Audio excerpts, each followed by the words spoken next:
안녕하세요. 말씀을 품고 말씀을 살아내는 바이블 1189-255번째 날, 오늘은 사무엘상 9장입니다.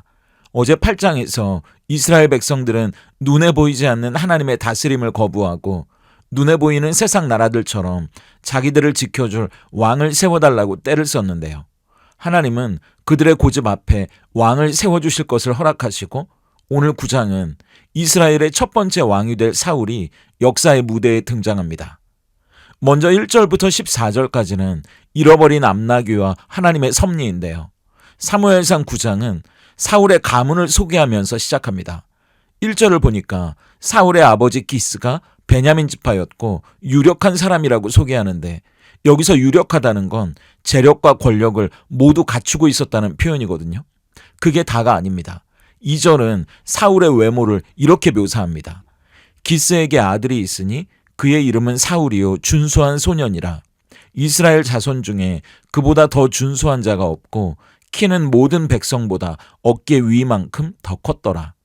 백성들이 그토록 원하던 훤칠하고 잘생긴 완벽한 왕의 조건을 다 갖춘 사람이 사울이었다는 이야기예요.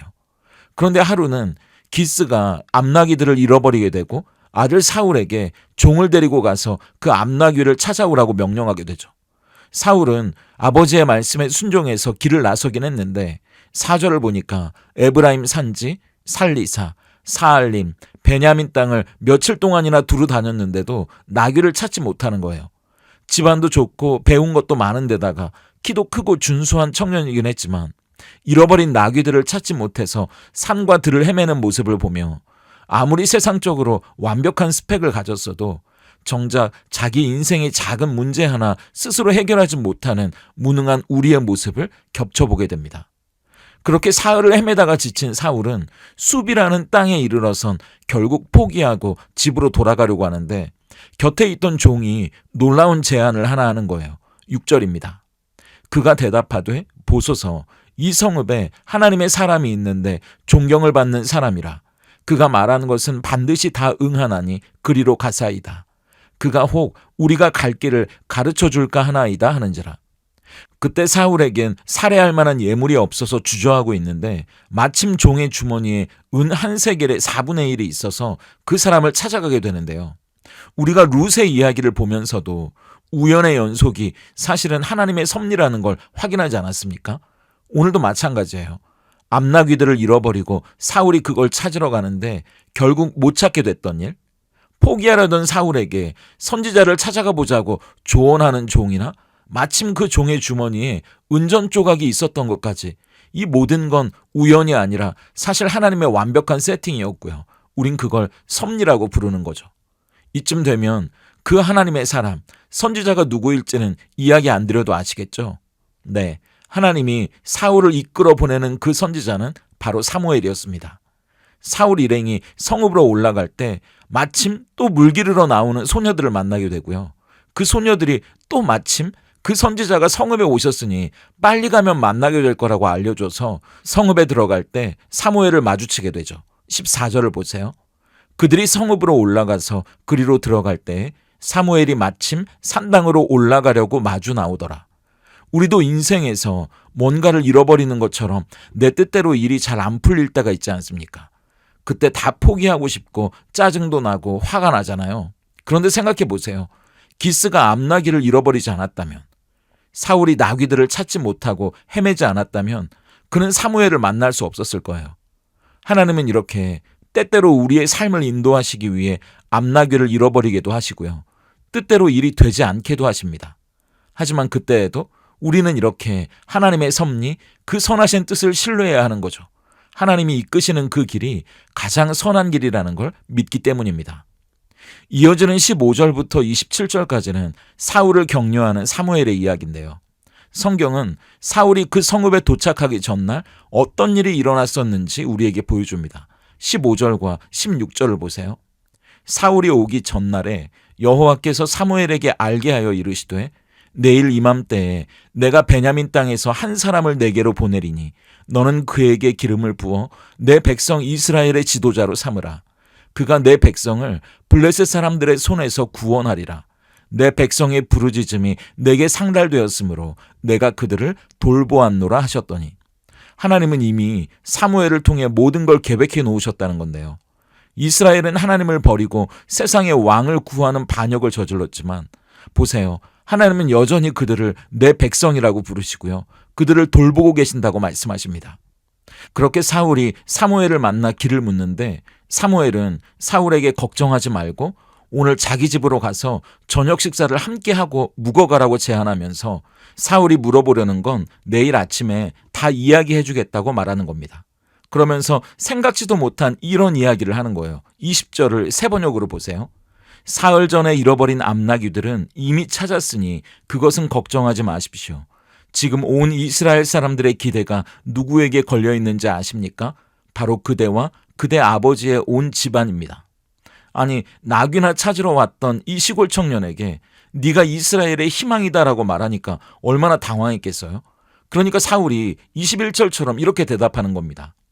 사울이 대답하여 이르되 나는 이스라엘 지파의 가장 작은 지파 베냐민 사람이 아니니이까. 또 나의 가족은 베냐민 지파 모든 가족 중에 가장 미약하지 아니하니이까. 당신이 어찌하여 내게 이같이 말씀하시나이까 하니. 왜 이렇게 이야기하는지 사사기를 살펴본 우리는 알아요. 지난 사사기 후반부에서 레위인의 첩사건 때문에 베냐민 지파와 나머지 11지파가 전쟁을 벌여서 베냐민 지파가 거의 멸망 직전까지 갔던 걸 기억하시죠? 그러니까 아무리 겉으로는 유력한 집안의 외모도 훤칠했지만 그 마음에는 열등감과 상처가 깊었다는 거예요.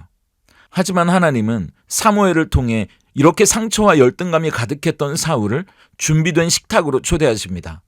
그리고 미리 사울을 위해 준비했던 원래는 제사장들의 몫인 넓적다리 고기까지 내어주면서 너는 미약한 자가 아니라 하나님이 구별해 놓으신 존귀한 사람이라고 격려해 주시는 거죠.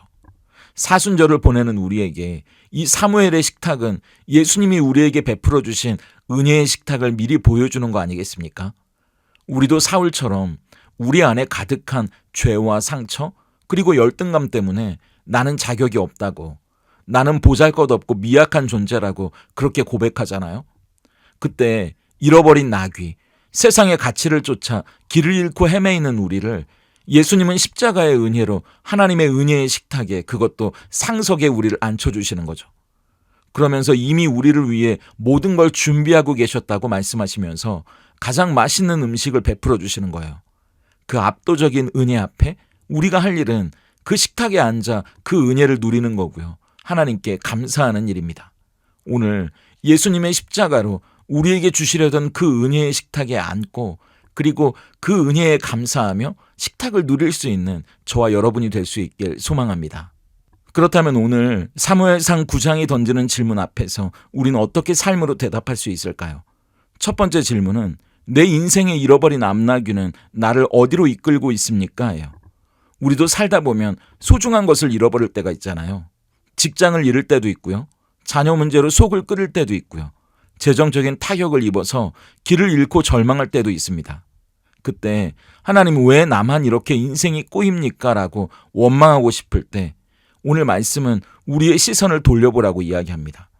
내가 잃어버린 그 암나귀가 사실 나를 하나님께로 인도하는 은혜가 될 수도 있다고 말이죠.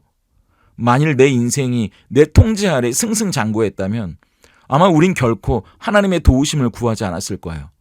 잃어버렸기 때문에, 내 힘으로는 안 된다는 그 한계를 절감했기 때문에 비로소 하늘을 쳐다보는 거죠. 그렇다면 우리가 지금 겪고 있는 그 상실과 결핍이 우리를 부르시는 하나님의 거룩한 초대장 아니겠습니까?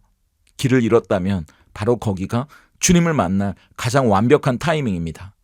두 번째 질문은 나는 보잘것없는 자로 살아갑니까? 왕의 자녀로 살아갑니까? 예요. 사울은 겉으로는 완벽한 조건을 가졌지만 내면에 깊은 열등감과 상처를 가진 사람이었어요. 그래서 나는 보잘것없고 미약한 자라고 자꾸 자기를 비하하잖아요. 하나님은 상처나고 열등감 투성이인 사울에게 은혜의 식탁을 내어주시고 가장 좋은 음식을 주시는데 여기엔 어떤 이유도 없습니다. 그저 하나님이 사울을 선택하셨기 때문이에요. 그런데 우린 사울의 이야기를 이미 알고 있지 않습니까? 사울은 그렇게 베풀어 주시는 은혜를 받고 마침내 왕이 되기까지 해도 그 은혜를 받아들이지 않아요. 여전히 그 열등감과 상처로 다윗을 질투하고 그래서 안타까운 인생 전부를 허망한 일에 낭비하는 비참한 인생이 되지 않습니까? 하나님은 우리에게도 똑같이 대해주세요. 스스로를 미약하다고 보잘것없다고 여기는 우리를 이미 창세전부터 존귀한 자로 선택하셨다고 말씀하시죠. 그리고 우리를 위해 하나님의 아들이 이 땅에 인간의 모습으로 오셔서 십자가에서 죽으셨습니다.